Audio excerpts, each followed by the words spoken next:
नमस्कार, आदाब। Crime petrol dial 100 में आप सबका स्वागत है। प्यार और नफरत, विश्वास और धोखा, ये शब्द अपने मायनों में एक दूसरे के बिल्कुल विपरीत है, लेकिन असल में प्यार और नफरत के बीच एक मामूली सी लकीर होती है, और जब भी किसी कारण से ये लकीर मिट जाती है तो अपराध अपने पैर पसारने लगता है। आज की कहानी भी ऐसी है, जहां रिश्तों के बीच का अटूट प्यार कब नफरत में बदल गया किसी को पता ही नहीं चला।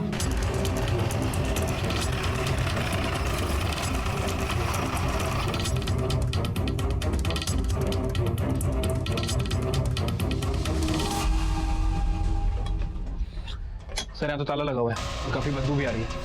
ताला तोड़ दो।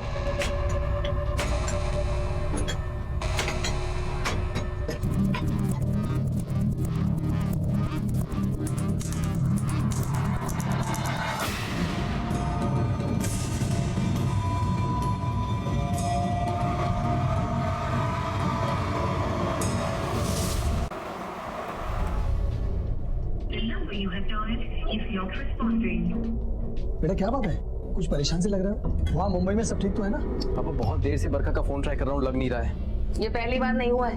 12 महीने पहले जब तू यहाँ दिल्ली आया था ना, तब से लेके रोज मैं यही नाटक देख रही हूँ। माँ, बरखा जानती है कि कंपनी ने मेरा ट्रांसफर किया, इसीलिए मैं यहाँ आया हूँ। काम क्या होता है, परिवार क्या होता है, ये सब उसे क्या पता। अरे वीना, तुम कभी भी शुरू हो जाती हो बहू को लेकर, और उससे आज तक हम मिले तो है नहीं। हाँ, तो मैं मिलना भी नहीं चाहती उस औरत से। हेलो। कविता आंटी, मैं प्रकाश। कैसी हैं आप? मैं तो बिल्कुल ठीक हूँ, लेकिन लगता है कि तुम्हारा और बरखा का फिर से झगड़ा हो गया। हाँ, वो थोड़ा सा बरखा फोन नहीं उठा रही है काफी देर से। आप प्लीज जाकर देखेंगी और उसे बोलेंगी कि फोन कर ले वो मुझे। तुम दोनों के झगड़े में सबसे ज्यादा टेंशन मुझे होती है। मैं जा रही हूँ। Thank you aunty, please.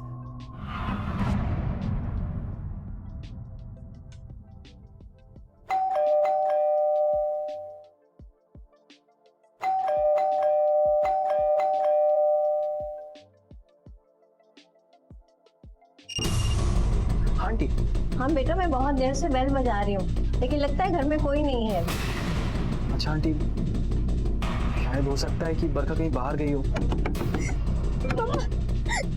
लेकिन अभी तो रात के 10 बज रहे हैं। इस टाइम हो सकता है आंटी वो अपनी फ्रेंड राशि के साथ हो। मैं उसे ट्राई करता हूँ।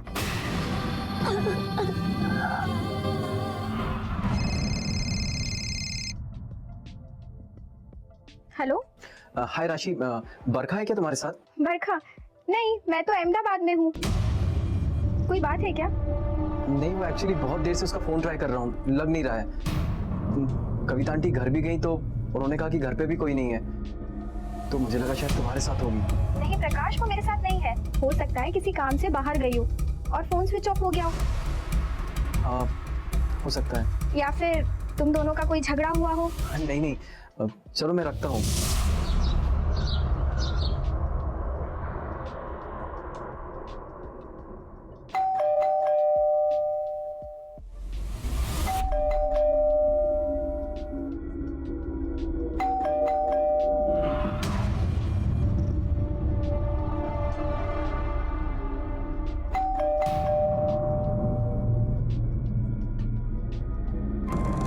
हाँ बेटा, मैं तुम्हारे घर के बाहर ही हूँ।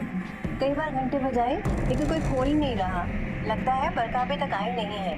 ओके आंटी, मैं राशि से एक बार और बात करता हूँ। बरखा का फोन तो अभी भी बंद आ रहा है।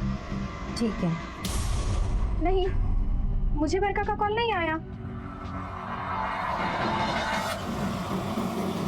या I have got the tickets. यार मुझे डर था कि कहीं इतनी जल्दी में टिकट मिलेगी कि नहीं। या थैंक यू सो मच। प्रकाश, अरे सूटकेस लेके कहाँ जा रहा है? माँ, 2 दिन से बरखा का फोन नहीं लग रहा है। बाबूजी बहुत घबराहट सी हो रही है। हाँ बेटा। मैं मुंबई जा रहा हूँ। सुन बेटा, वहाँ पहुँच के फोन कर देना।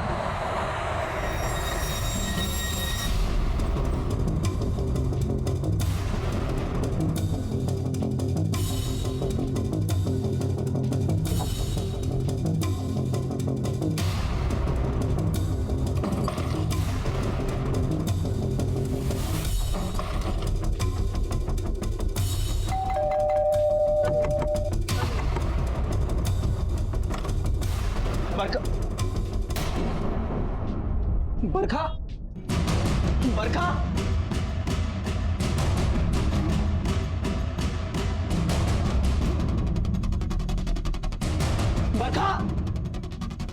बरखा,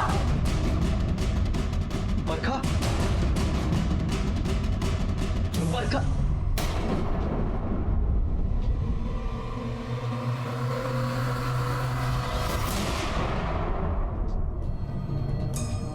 बरखा, बरखा, बरखा, बरखा, बरखा, बरखा,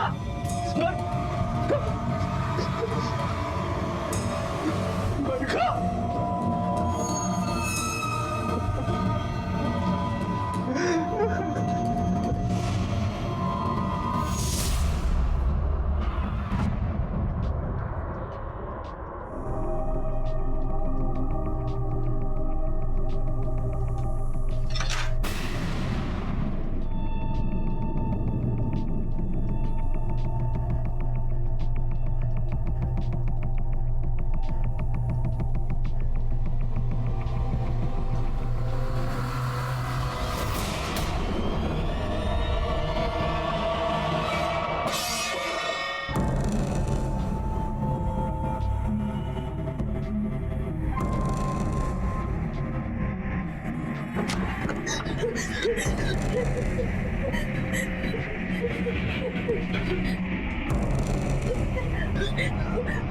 कविता आंटी,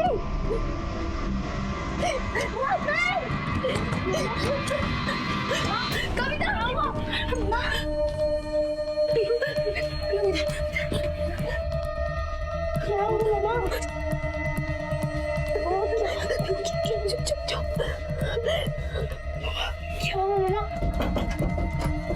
लेकिन क्या हुआ?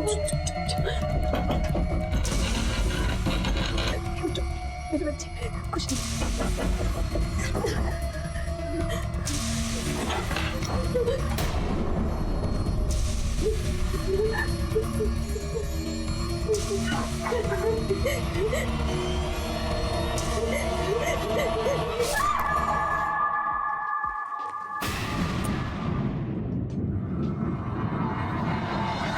एक मां ने अपनी ममता, अपने प्यार की मिसाल पेश की थी। बरखा ये जान गई थी कि हत्यारे उसके साथ साथ उसकी बेटी की भी हत्या करना चाहते हैं। उसने अपनी समझ और अपनी हिम्मत से अपनी बेटी की जान बचा ली और खुद अपनी बलि चढ़ा दी। ये बात तो साफ थी कि बरखा उन कातिलों को अच्छी तरह से जानती थी, लेकिन इस हत्या के पीछे की वजह क्या थी? चोरी, रंजिश या नफरत? और अपनी नफरत को इस हद तक ले जाने वाले वो अपराधी थे कौन? एक मां ने अपनी मासूम बच्ची को उन कातिलों से तो बचा लिया था, लेकिन क्या वो बच्ची अब भी सुरक्षित थी? क्योंकि जिस अलमारी में वो बंद थी, वहां से बाहर निकल पाना उसके लिए असंभव था। और अगर वो ऐसे ही बंद रही तो उसकी जान, उसकी जिंदगी अब भी खतरे में थी।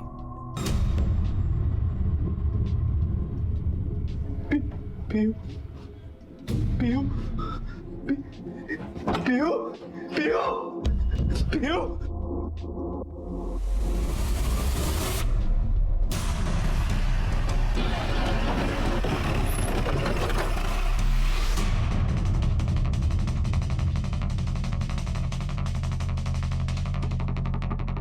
चलो आप लोग बाहर जाइए।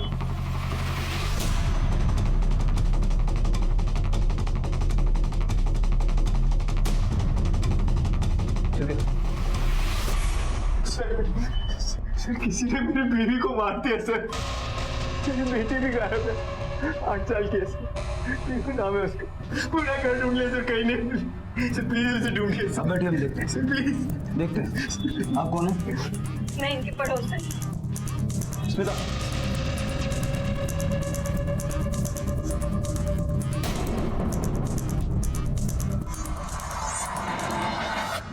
सर गला काट के मारा गया है। कुलकर्णी सारे घर की अच्छे से तलाशी लो, देखो कोई सुराग मिलता है क्या। Okay sir.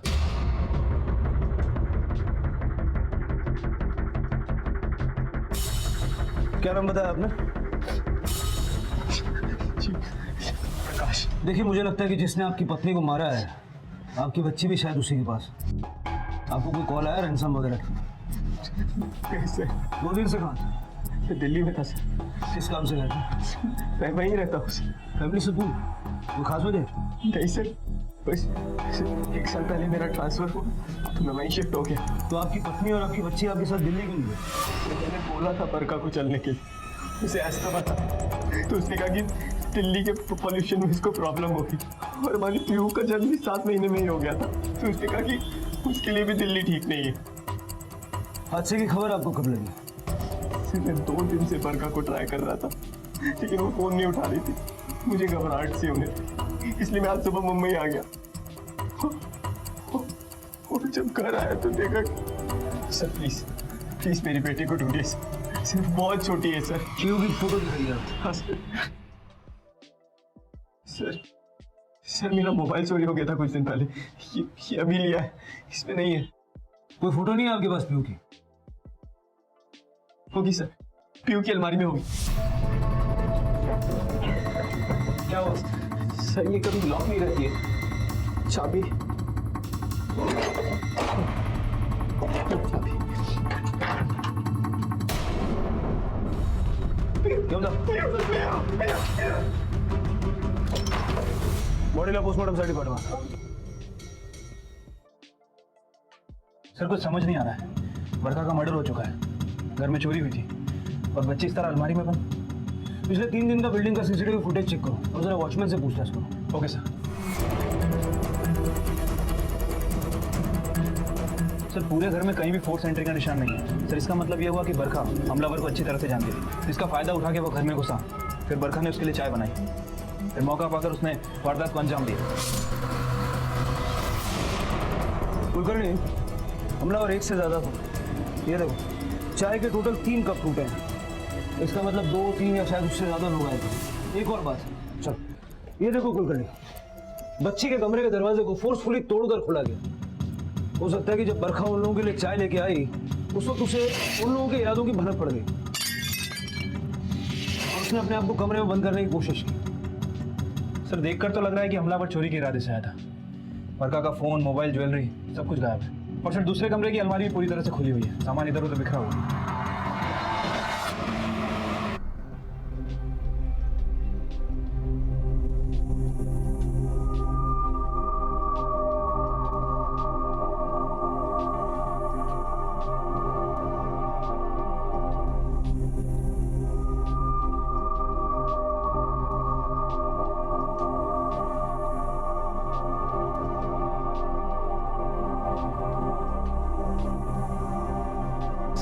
डॉक्टर साहब कैसी है पीयू? घबराने की कोई बात नहीं है। डिहाइड्रेशन और डर की वजह से आपकी बेटी बेहोश हो गई। हमने ट्रीटमेंट दे दिया है, वो होश में आ जाएगी। मैं मिल सकता हूँ उससे? अभी आप बच्ची से नहीं मिल सकते, होश आने में थोड़ा टाइम लगेगा। Thank you doctor. आपको किसी पे शक है? ऐसी हरकत कौन कर सकता है? सर मेरी किसी से कोई दुश्मनी नहीं है सर।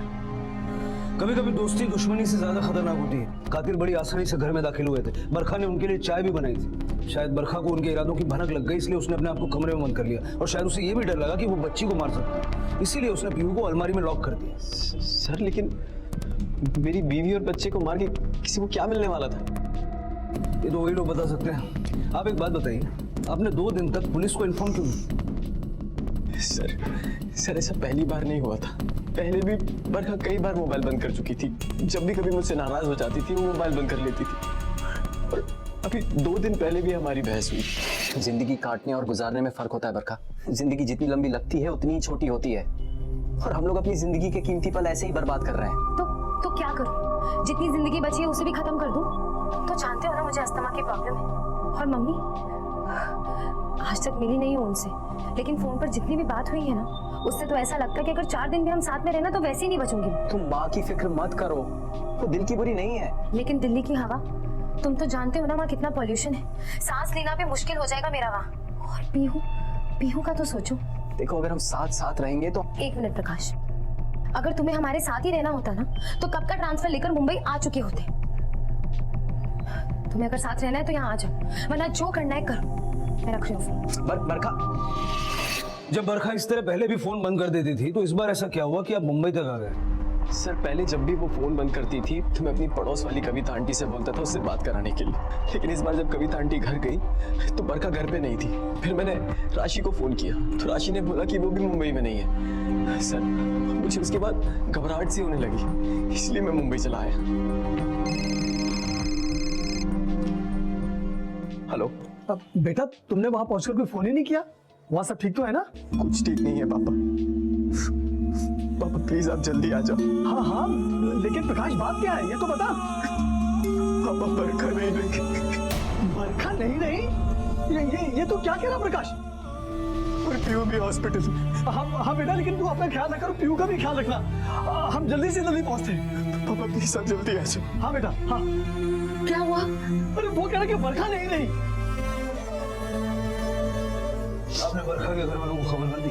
सर, बरखा का इस दुनिया में मेरे अलावा कोई नहीं था। पेरेंट्स की डेथ करीब 12 साल पहले एक ट्रेन एक्सीडेंट में हो गई थी। फिर आप बरखा से मिले कैसे? मेरा मतलब आपकी और बरखा की शादी कैसे हुई? तो जिस होटल में मैं रुका था, बरखा वहां पे रिसेप्शनिस्ट। या okay okay sir, thank you.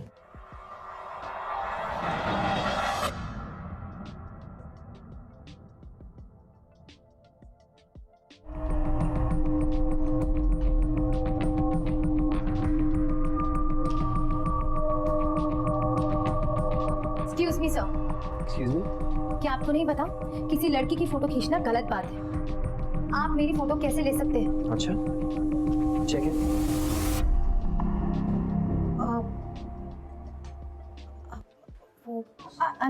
Sorry sir, वो सॉरी से काम नहीं चलेगा। जी मतलब आपको मेरा रूम जल्दी रेडी कराना होगा। Please. Sure sir. Thank you. वो हमारी पहली मुलाकात थी, फिर मेरी जॉब मुंबई में ही लग गई। हम लोग अक्सर मिलने लगे, फिर हम दोनों ने शादी का फैसला किया। आपके माता पिता इस शादी के लिए मान गए? नहीं सर, बरखा का इस दुनिया में कोई नहीं था, इसलिए वो लोग राजी नहीं हुए। इसके नाखून और उंगलियों पर जख्म है। ऐसा लग रहा है जैसे किसी चीज को जोर से खींचने की कोशिश की। लगता है मदद की आवाज लगाने के लिए विंडो खोलने की कोशिश की। मौत का टाइम कब का? 12 तारीख को दोपहर 12 से 5 के बीच में इसकी हत्या हुई है और इसका गला चाकू से काटा गया। मेरा अंदाजा सही था, बरखा की मौत 2 दिन पहले ही हो चुकी। सर, बिल्डिंग का सीसीटीवी पिछले 2 हफ्तों से बंद है और वॉचमैन ने भी उस दिन किसी को आसपास आते जाते नहीं देखा। सर, वैसे तो उसकी ड्यूटी 12 घंटे की रहती है, लेकिन वो दिन में लंच के लिए जाता है और तकरीबन 4 बजे के आसपास छत पर पानी भरने। सोसाइटी वाले भी समझते नहीं है, वॉचमैन का काम है गेट पे रहना। हो सकता है उसकी उसी एक्टिविटी का फायदा लेके कातिल अंदर घुसे होंगे। एक काम करो, जरा आसपास की बिल्डिंग की सीसीटीवी कवरेज का पता करो, किसी का कवरेज इस गेट की तरफ है या नहीं। Okay sir. सर, मुझे अभी भी इस प्रकाश पर डाउट है।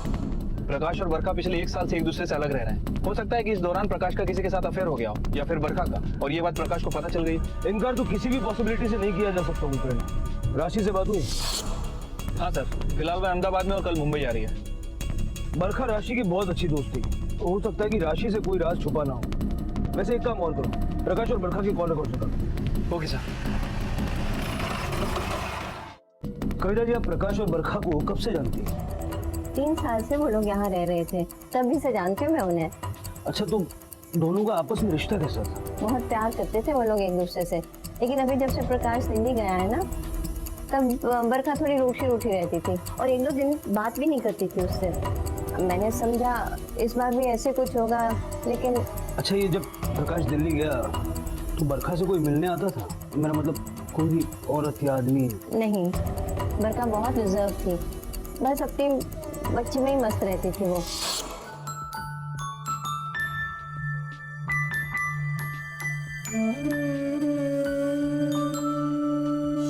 और मुझसे भी तभी बात होती थी जब उनका झगड़ा होता था और मैं फोन पे उनसे बात कराने जाती थी। मतलब कोई भी बरखा से मिलने नहीं आता था? उसके रिलेटिव भी नहीं? नहीं, उस बेचारी का तो कोई था ही नहीं। माँ बाप थे, वो केदारनाथ गए हुए थे और वहीं बस एक्सीडेंट में मारे गए बेचारे। उसके पेरेंट्स की डेथ करीब 12 साल पहले एक ट्रेन एक्सीडेंट में हो गई थी। सर, प्रकाश के हिसाब से बरखा के माँ बाप की मौत ट्रेन हादसे में हुई, लेकिन कविता के हिसाब से उसके माँ बाप की मौत हरिद्वार में बस एक्सीडेंट में हुई। सर, कैसे पता किया जाए कि कौन सच बोल रहा है? हो सकता है दोनों सच बोल रहे हो, क्योंकि इस बारे में झूठ बोल के उनको क्या हासिल होगा? झूठ बरखा बोल रही है। सालों पहले एक झूठ उसने प्रकाश से बोला और अब कविता जी को अपने माँ बाप की मौत की एक नई कहानी सुना दी। हो सकता है सर, लेकिन सर बरखा को इस तरह झूठ बोल के क्या मिलेगा? कुलकर्णी, प्रकाश ने बताया था कि वो बरखा से एक होटल में मिला था जहाँ बरखा काम करती थी। जरा देखो उस होटल से बरखा के बारे में क्या पता चलता है। Okay sir. हेलो, ठीक है, हम लोग आ रहे हैं। ओके सर, हॉस्पिटल से फोन था सर, पीयू को होश आ गया। चलो बेटा, अब कैसी तबीयत है आपकी? देखो आपके लिए हम क्या लाए। लो, अच्छा बेटा ये बताओ, तुम ना हमें एक अलमारी में मिली थी, तुम वहां पर कैसे पहुंची? याद है कुछ? मम्मा कहाँ है? मम्मा कहाँ है? मम्मा के पास जाना है। मम्मा के पास जाना। शांत हो जाओ। प्रकाश जी, आप जरा एक बार उससे पूछ के देखिए, उसका बयान हमारे लिए बहुत इम्पोर्टेंट है। मम्मा कहाँ है? मम्मा के पास जाना। मम्मा के पास जाना। पापा है ना अभी, ठीक है? अच्छा कोई बात नहीं, फिलहाल आप हमें ये बताइए कि शादी से पहले बरखा कहाँ और किस होटल में काम करती है? जी हाँ सर, 6 साल पहले बरखा नाम की लड़की इसी होटल में काम करती थी, रिसेप्शनिस्ट का। कहीं ना, आप क्या जानना चाहते हैं उनके बारे में? बरखा रहने वाली कहाँ की थी? सर यही नहीं पता। अच्छा, जब बरखा यहाँ पे काम करती थी तो उसने कुछ डॉक्यूमेंट्स जमा किए होंगे? हाँ सर, हम अपने एम्प्लॉइज़ का वेरिफिकेशन करते हैं, उनका डॉक्यूमेंट्स एक फाइल में रखते हैं।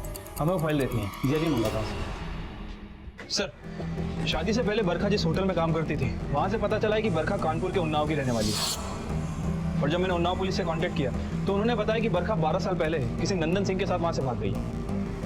नंदन सिंह। बरखा की मौत के बाद पुलिस इन्वेस्टिगेशन में बरखा की जिंदगी का एक ऐसा हिस्सा पुलिस के सामने आया था जिसने इस केस को नई दिशा दे दी।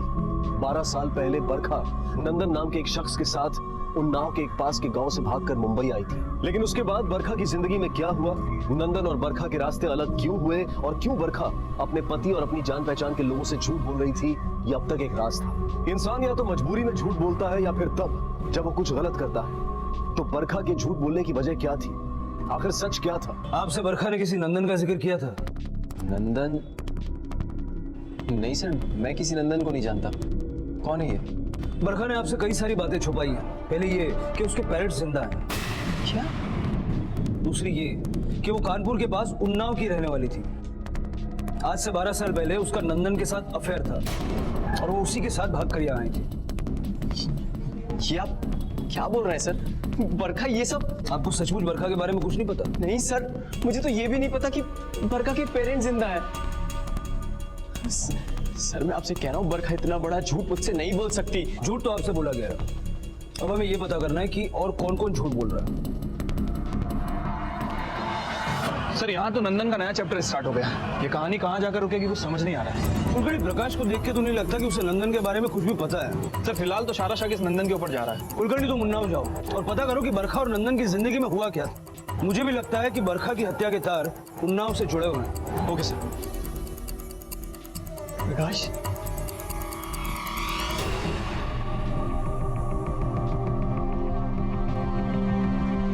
बेटी डरो मत बेटा, हम तुम्हारे दादा दादी हैं। वो पापा आप लोगों से शायद पहली बार मिली है ना, इसलिए। बरखा भी इसे घर से बाहर ज्यादा जाने नहीं देती थी। आसपास के लोगों से ना खुद बात करती थी ना प्रिय को करने देती थी।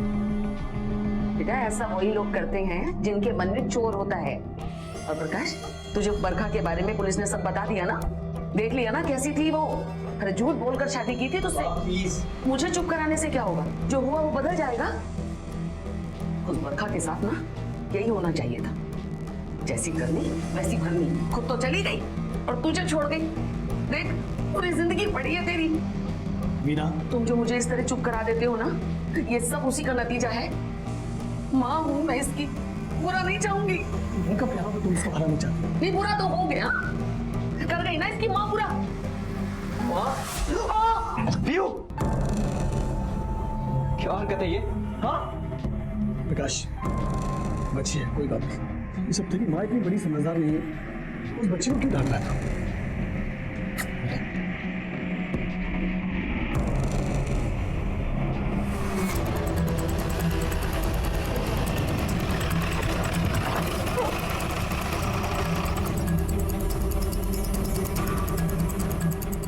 अवध जी, आप कुलकर्णी साहब मुंबई से हैं और ये नंदन सिंह के माता पिता। साहब, हमें सच कुछ नहीं पता कि वो कहाँ है। पहले उसे पैदा करने की कीमत हम चुका चुके हैं। वो तो पहले ही मर चुका है हमारे लिए। देखिए आप घबराइए मत, हमें बस आपसे पूछताछ करनी है नंदन और बरखा के बारे में। अरे साहब, क्यों गड़े मुर्दे उखाड़ रहे हैं? देखिए शायद आपको पता नहीं है लेकिन बरखा का खून हो गया। साहब, उसमें हम क्या कर सकते हैं साहब? वैसे हमारी जिंदगी जीते जी नरक बन चुकी है उन दोनों के कारण। आएंगे जंगल बड़ा रहेगा तू। क्या समझते हो तुम लोग? तुम बाप बेटे मेरी बेटी को भगा के ले जाओगे और मैं यहाँ शांति से बैठा रहूंगा जब तक मेरी बेटी नहीं आएगी। सरना यही तू। सर मैं सही कह रहा हूँ, कुछ नहीं, ये सच बता रहा है। क्या केस बनाना है इस पे? किडनैपिंग का केस बनाओ। तो नहीं सर ऐसा मत कीजिए सर। सब मेरे बेटे को छोड़ दीजिए साहब, इसका करियर बर्बाद हो जाएगा साहब। कल इसका बैंक के लिए इंटरव्यू है साहब, इसको जाने दीजिए। हम मेरी बेटी को लेके आ और अपने बेटे को ले जा। सर प्लीज सर बात सुनिए सर प्लीज। ऐसे औलाद भगवान दुश्मन को भी ना दे। मेरा बड़ा बेटा केवल, उसकी बैंक में नौकरी लगने वाली थी, वो तो बेचारा इंटरव्यू भी नहीं दे पाया। मेरी छुट्टी की शादी टूट गई और पता नहीं कितने दिन हमने उस शंभू के खौफ में गुजारे। साहब उन दिनों बरखा का पिता शंभू हेड कांस्टेबल हुआ करता था। ये बात भी सही है कि उसने अपनी वर्दी का गलत इस्तेमाल किया था, लेकिन सब कुछ करने के बाद भी बरखा और नंदन का कुछ पता नहीं चला इतने सालों तक। शंभू अपनी वर्दी का गलत इस्तेमाल कर रहा था, इसके बावजूद भी उसके खिलाफ कोई एक्शन नहीं लिया गया। जैसे ही साहब को खबर लगी उसे सस्पेंड कर दिया गया, लेकिन कहते हैं ना समय सब कुछ भुला देता है। जिस केवल को मार पीट कर कभी इसने जेल में बंद कर दिया था, आज उसी केवल के साथ एक फाइनेंस कंपनी में काम करता है। साथ में उठना बैठना दोनों का। राशि जी आपको 2 दिन पहले बुलाया था, आप अब आ रही हैं? सर एक्चुअली मैं अहमदाबाद गई हुई थी और वहाँ मुझे अर्जेंट काम था, तो इसलिए मुझे रुकना पड़ा। आपकी फ्रेंड का मर्डर हो गया। खैर पता चलने के बाद भी आप नहीं आई। कब से जानती थी आप बरखा को? यही करीब 10-11 सालों से। सर हम दोनों हॉस्टल में साथ रहते थे। तो इतने सालों में कभी उसने आपको बताया कि वो पहले से शादीशुदा थी? क्या मतलब? मेरा मतलब है कि प्रकाश से शादी करने से पहले वो एक शादी और कर चुकी थी। सर मुझे कुछ नहीं पता, मैं तो पहली बार ये सुन रही हूँ। मतलब बरखाने के बाद आपसे भी छुपाई? आपकी बरखा से आखिरी बार बात कब हुई? हादसे से 1 दिन पहले रात को। किस बारे में बात हुई? यही कि मैं अहमदाबाद जाने वाली हूँ। अच्छा ये बताइए, बरखा और प्रकाश के बीच में रिलेशन कैसा था? सर वो दोनों बहुत ही हैप्पी कपल्स थे। प्रकाश का दिल्ली ट्रांसफर होने के बाद उन दोनों के बीच दूरियां जरूर आ गई थी, लेकिन सर उन दोनों के बीच प्यार कम नहीं हुआ था। प्रकाश के दिल्ली जाने के बाद बरखा से कोई मिलने आया करता था क्या? मेरा मतलब है उसका पहला पति नंदन या फिर कोई और? सर मुझे इस बारे में कुछ नहीं पता। प्रकाश का किसी लड़की से अफेयर वगैरह था क्या? या फिर बरखा को इस बारे में कोई शक हुआ हो या उसने आपसे ऐसी कोई बात शेयर की हो? नहीं सर। ठीक है, आप जा सकती हैं, और शहर से बाहर जाने से पहले हमें इन्फॉर्म कीजिए। जी सर।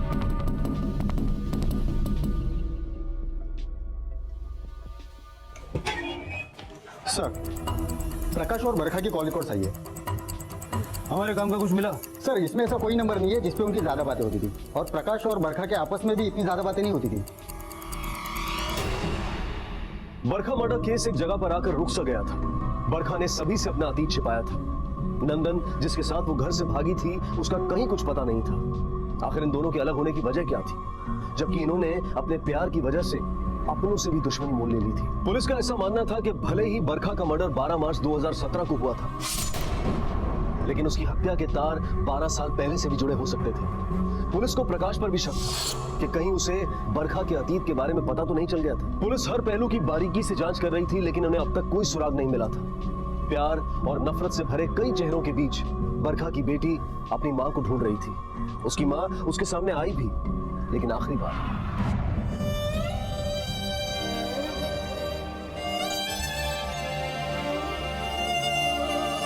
मम्मा मम्मा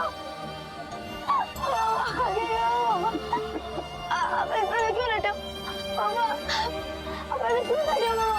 मम्मा मम्मा आगे करो। मम्मा मम्मा मम्मा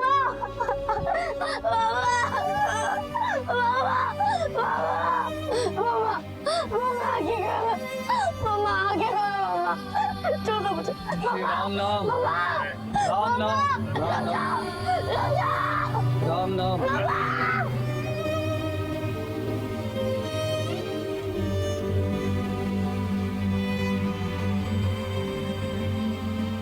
लोन तो ले लिया तूने, किस्त क्यों नहीं चुकाई? किस्त चुकाने में नानी मर जाती है क्या तेरी? 2 महीने हो गए, एक भी किस्त नहीं आई, क्यों? हेलो हेलो शंभू जी, मैं उन्नाव पुलिस स्टेशन से PSI यादव बोल रहा हूँ। आप और आपके जोड़ीदार केवल थाने आ जाओ। वक्त वक्त की बात है साहब, हम भी ड्रेस पहनकर सीना चौड़ा करके आते थे यहाँ, और आज इस तरह आना पड़ रहा है। अगर वर्दी का गलत इस्तेमाल नहीं किया होता तो आज भी सीना चौड़ा होता तुम्हारा। छोड़िए, जाने दीजिए ये सब बातें, मुद्दे पे आइए। क्यों बुलवाया बताइए। मुद्दे की बात यह है कि बरखा का मर्डर हो चुका है। बहुत दुख हुआ ये जानकर, पर हैरानी नहीं हुई। किसने मारा बरखा को? नंदन ने? इन्वेस्टिगेशन चल रही है, शक तो हमें भी नंदन पर है। नहीं सर, नंदन उसे नहीं मार सकता, क्योंकि वो तो उससे बहुत प्यार करता था सर। बरखा ने 10 साल पहले नंदन को छोड़कर किसी और से शादी कर ली। जो लड़की बाप की नहीं हुई वो नंदन की कैसे होती? सर, अगर ये बात सच है कि बरखा ने नंदन को छोड़ दिया है, फिर पक्का नंदन ने उसे मार दिया।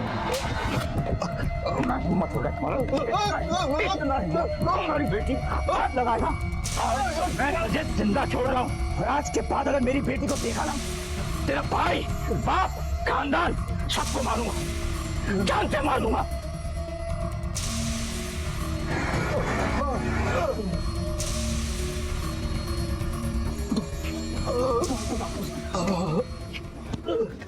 सुना, क्या धमकी देके क्या हो जाती आते? हाँ? अबे अपना नहीं तो हम लोग का तो ख्याल करो। हम इनकी धमकियों से डरने वाले नहीं है। हमको हमारी बरखा से कोई अलग नहीं कर सकता। दिमाग खराब हो गया तुम्हारा? खुद तो डूबोगे, हम लोग को भी ले डूबोगे। इतना मतलब ही कैसे हो सकते हो तुम? भैया, प्यार नहीं किया ना, नहीं समझोगे। नंदन अच्छी तरीके से जानता था कि वो पूरे परिवार को मुसीबत में डाल रहा है, फिर भी उसने माँ बाप भाई बहन के सामने अपने प्यार को चुना। सोचिए सर, वो बरखा से कितना प्यार करता है। हाँ कुलकर्णी सर, पिछले 6 सालों में नंदन और बरखा ये दोनों ही अपने परिवार के टच में नहीं है सर। ऑनर किलिंग से ज्यादा ये मामला धोखे और बदले का लगता है, क्योंकि सर नंदन के छोटे भाई केवल का कहना है कि नंदन बरखा को पागलों की तरह प्यार करता था। अगर प्यार पागलों की तरह करता था तो उसकी नफरत भी कम पागलपन से भरी नहीं होगी। एक काम करो, तुम वापस आ जाओ और इस नंदन सिंह का एक फोटो भेजो, जरा उसको ढूंढते हैं। ओके सर, ठीक है यादव जी, थैंक यू। इस आदमी को कहीं देखा है आसपास? नहीं साहब, इसको तो नहीं देखा।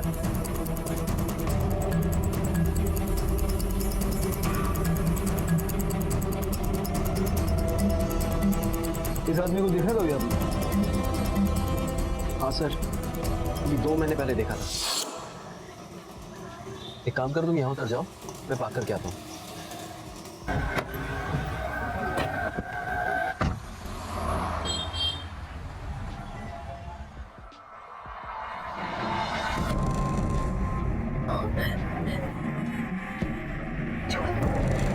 छोड़ो, छोड़ो।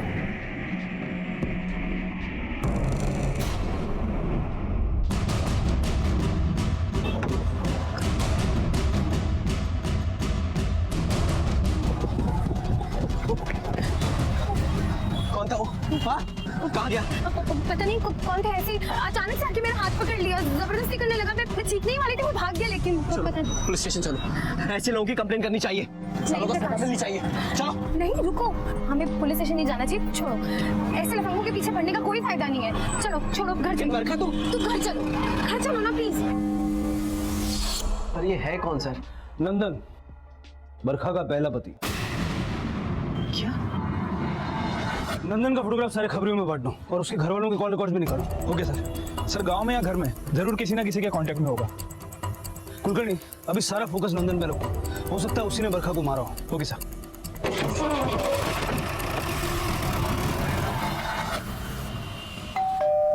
आप बिल्कुल चिंता मत करो, ठीक है? आप मेरे साथ मेरे रूम में सोना। आंटी जी, प्रकाश है? हाँ प्रकाश, ये राशि आओ ना। माँ, ये राशि है, बरखा की फ्रेंड। नमस्ते अंकल जी। नमस्ते।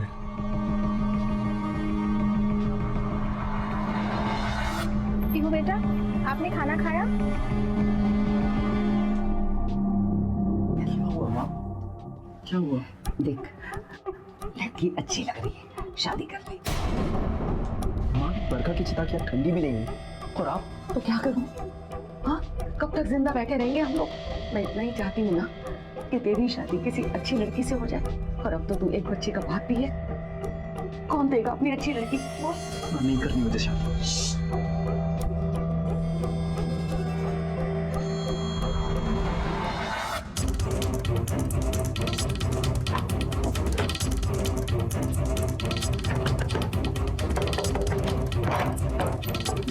जी सर। आपकी पत्नी कहाँ है? क्या हुआ साहब, कोई गलती हो गई क्या हमसे? आपने तो कहा था कि आपके घर में किसी की कोई बात नहीं थी नंदन से, लेकिन आपकी वाइफ की तो हर हफ्ते बात होती है उससे। नहीं साहब, ऐसे कैसे हो सकता है? वो कैसे बात कर सकती है उससे? हमने तुम सबके कॉल डिटेल्स निकाले हैं। तुम्हारी पत्नी के नंबर से एक नंबर मिला है मुंबई का। बोलो, मुंबई में किससे बात करती थी वो? मुंबई में? हाँ साहब, वो नंदन का ही नंबर है, मैं बात करती हूँ उससे। और ये बात तुमने आज तक छुपाई रखी हमसे? हाँ, नहीं बताया मैंने। आप लोग हर बात के लिए उसको ही कसूरवार ठहराते थे। आप लोग अपनी तकलीफ दिखती है, मेरी नहीं। एक माँ का दर्द नहीं समझ सकते आप लोग। लास्ट टाइम नंदन से कब बात हुई थी आपकी? साहब 8 मार्च को, लेकिन उसके बाद से उसका फोन ही नहीं मिला। आप पता कर दो ना, मेरा बेटा ठीक तो है? सर, उन्नाव पुलिस ने जो नंबर दिया था वो नंदन का ही है। मैंने उसका एड्रेस भी निकाल लिया।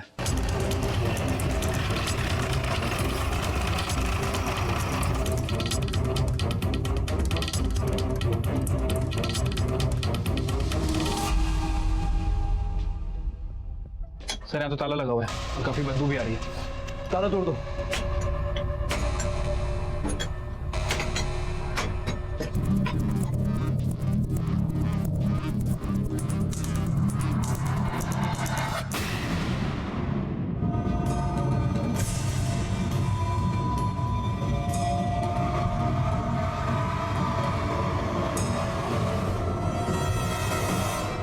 बरखा और नंदन के प्यार का अंत इतना भयानक होगा, इसका अंदाजा शायद उन दोनों को भी नहीं था। पुलिस के सामने नंदन की लाश पड़ी थी, जो खुद बरखा की हत्या का संदिग्ध था। पुलिस के सामने सवालों की लंबी लिस्ट थी। इन हत्याओं को किसने अंजाम दिया था? इन दोनों का हत्यारा कोई एक ही था या फिर अलग अलग? और 12 साल बाद किसने बरखा और नंदन से बदला लिया था? फिलहाल पुलिस को प्रकाश, केवल, शंभू और उन चोरों पर शक था जो चोरी की आड़ में मर्डर करने आए थे। लेकिन सवाल अब भी यही था कि इनमें से हत्यारा कौन था। इन सवालों के हैरान कर देने वाले जवाब हमें मिलेंगे कल इस केस के दूसरे और आखिरी भाग में। अब मैं अनूप सोनी आपसे विदा लेता हूं, फिर मुलाकात होगी। तब तक अपना और अपने परिवार का ख्याल रखें और देखते रहें क्राइम पेट्रोल डायल 100। 1:15 को सीख हम सबको। जय हिंद।